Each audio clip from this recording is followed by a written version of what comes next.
Well, we are now 3 days away from the Sweet 16 of the NCAA men's tournament, but tonight we're taking a look at how Scott Drew built this program from the state it was in 18 years ago. Sports director Curtis Quillen is live from Indianapolis with the story of the original renovation. Hey, Curtis, tell us about it.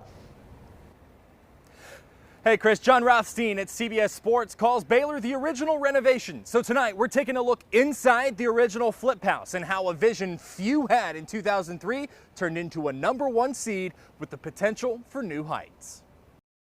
I'll be honest, at first I'm like, we left a mid-major powerhouse to come clean this up. In a time when few others did, Scott Drew had a vision for Baylor in 2003. When we first came down here, he wanted to be the Duke of the Southwest. After 18 years, Drew has taken Baylor to heights even Bill Henderson didn't in the late 40s as Baylor sits on the one line for the first time in program history this year. But it took some building. Before they could play a basketball game, Scott Drew and his staff, which was tasked with rebuilding a program decimated by a murder scandal, had to start recruiting, and it was a tough sell. Mothers and fathers and coaches are concerned. They don't want to let their sons go somewhere where they see what they're reading in the media and everything. Mark Moorfield worked with Homer and Scott Drew at Valparaiso and was on Drew's staff at Baylor until 2011. There were roadblocks. In year 3, the Bears were barred from playing non-conference games. So imagine the surprise 2 years later when Baylor is in the NCAA tournament against Purdue. 4 years removed from what happened and going to the NCAA tournament,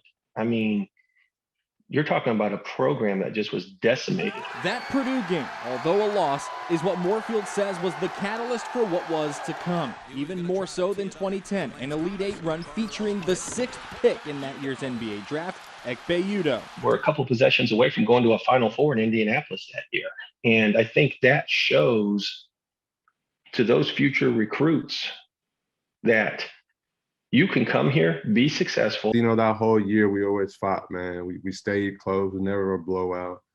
And then once we got to the tournament, I felt like we were one of those teams that could make a run. Fast forward to now, a team loaded with experience is driven, all thanks to a vision. You can grow and go to the NBA from, and this is also a program that can compete and go deep into the NCAA tournament.